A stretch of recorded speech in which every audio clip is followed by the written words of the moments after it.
Vera Elliott, no final da década de 70, teve uma visão forte a respeito dos falsos pastores.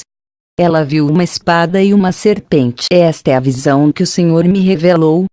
Eu estava no meio de um grande salão, em uma igreja, cujas paredes e teto eram cobertos com joias e adereços, e as janelas eram feitas de vidro colorido, uma típica catedral, ou igreja. O salão estava cheio de pessoas, algumas ricas e outras pobres, algumas doentes e aleijadas, e outras mudas e cegas. Todas essas pessoas estavam acorrentadas, e tinham as mãos algemadas, nenhuma delas estava livre. Este é o panorama da igreja atual: as pessoas estão na igreja, mas não estão libertas. Na frente do salão havia uma enorme plataforma, com um púlpito de um lado, e uma grande gaiola com uma enorme serpente verde em seu interior, do outro lado, movimentado-se acima da cabeça do preletor. Onde quer que ele fosse, havia uma grande espada suspensa por duas cordas horizontalmente. Nesta plataforma havia vários pastores, uns 8 ou 10, vestidos com vestes sacerdotais, sentados um após o outro. Alguns em uma posição superior aos outros. A assembleia olhava para esses homens, e então olhava para a igreja. Houve um momento de silêncio, e uma voz de trovão ecoou vinda do púlpito, como se fosse Deus diretamente falando estas palavras: quem irá proclamar tudo aquilo que Deus disse?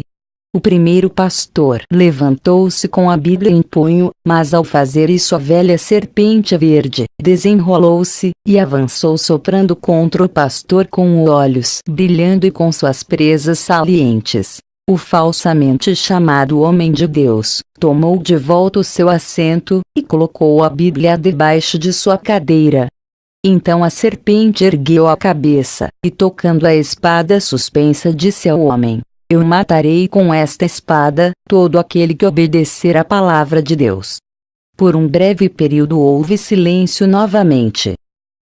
Mais uma vez, a voz ecoou do púlpito perguntando: quem irá proclamar tudo aquilo que Deus disse?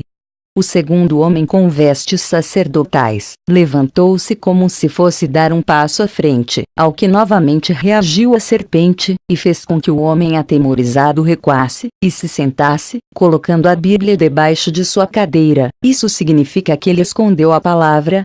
Novamente a serpente tocou a espada e ameaçou: eu matarei você caso obedeça à voz de Deus. Pela terceira vez a voz de trovão ecoou vinda do púlpito, fazendo com que um terceiro homem se levantasse, mas ele também acabou recuando, e se sentando como haviam feito os dois homens anteriores.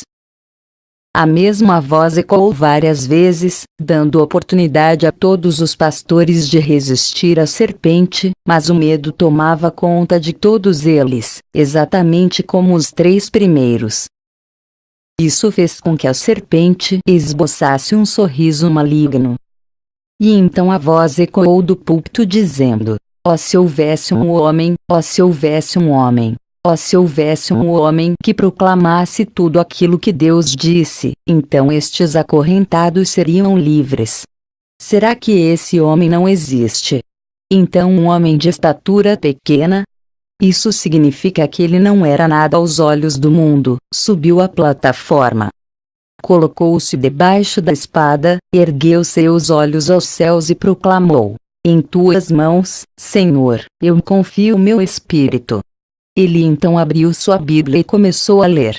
Ele não adicionou, nem tirou nada dela. Ele lia a palavra e pregava com autoridade. Ao terminar a pregação, a velha serpente avançou na lâmina da espada, e cortou uma das cordas que assegurava a espada, fazendo com que a espada pendesse em cima da cabeça do homem de pequena estatura, mas não o atingia, pois ele era de baixa estatura. O peso da espada fez com que a outra corda se rompesse, e então a espada caiu perfurando os corações daqueles pastores que estavam enfileirados e presos às paredes. Isso provocou um grande grito de desespero, vindo do púlpito. Porém o choro rejubiloso da assembleia era maior, pois as cadeias que prendiam cada pessoa foram quebradas e todos foram libertos. Pela palavra eles foram libertos. Quando a visão se dissipou, tive outra visão do Senhor nas nuvens, bem acima de minha cabeça. Eu ouvi-o dizendo: ouça, meu filho, o significado dessas coisas. O salão que você viu é a igreja secularizada e modernizada, que tem aparência de piedade, mas nega seu poder. Elas estão cobertas de joias que são os prazeres deste mundo. E intermináveis são suas pratas, e seus ouro. As pessoas que você viu são aqueles por quem eu morri, mas meu povo é destruído por falta de conhecimento. Eles têm ouvidos, mas não ouvem. Eles estão realmente presos, e precisam ser libertos.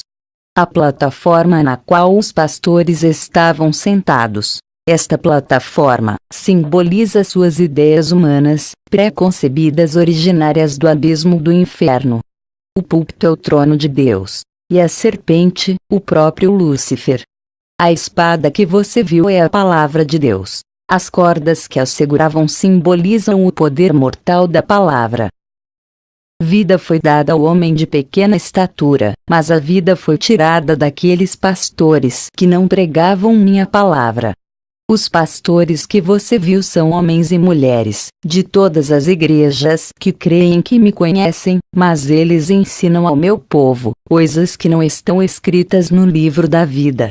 Seu orgulho, sua presunção e seu espírito mundano, força-os a obedecer Satanás, que é mentiroso e pai da mentira.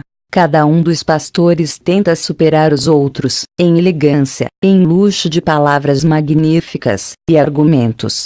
Eles consideram apenas a letra da palavra, mas se esquecem do espírito da palavra. Porém perto está o dia, no qual todos eles irão perecer como estes pereceram. Depois de considerar esta cena horrível, o Senhor repetiu essas palavras. Você se lembra de minhas palavras, que estão em Jeremias 23, bem como de minhas palavras, em Ezequiel 34? Jesus exortou-me a lê-las. Eu abri minha Bíblia e li. Ai dos pastores que destroem e espalham as ovelhas do meu pasto, diz o Senhor. Jeremias 23, 1. Mas nos profetas de Jerusalém, eu vejo uma coisa horrenda. Cometem adultérios, e andam com falsidade, ou seja, perversão da palavra de Deus, e esforçam as mãos dos malfeitores. Jeremias 23 e 14. Jesus disse: nos dias do fim você irá entender isso. Ai dos pastores que apacentam a si mesmos. Não apacentarão os pastores as ovelhas? Ezequiel 34, 2. A fraca não fortalecestes, e a doente não curastes, e a quebrada não ligastes, e a desgarrada não tornastes a trazer, e a perdida não buscastes. Mas dominais sobre elas, com rigor e dureza. Ezequiel 34, 4. Mas a gorda e a forte destruirei, apacentá-las-ei com juízo. Ezequiel 34, 16. Então ele me disse: esses falsos pastores não terão escapatória quando a espada cair sobre eles. Porém minhas ovelhas serão avisadas, elas serão libertas.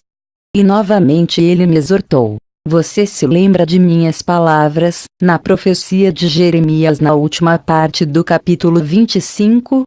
Leia. Então eu li estas palavras. E serão os mortos do Senhor, naquele dia, desde uma extremidade da terra, até a outra extremidade. Jeremias 25, 33. Uivai pastores, porque já se cumpriram os vossos dias, para serem mortos. Ele também me disse: eis que esse dia vem sem demora, e então os pastores gemerão, sim, haverá choro e ranger de dentes. Mas quando a espada cair será tarde demais.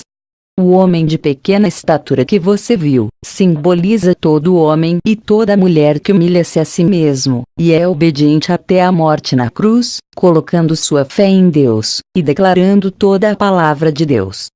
Oh, se eu pudesse encontrar tal homem, você seria capaz de me dizer onde encontrá-lo?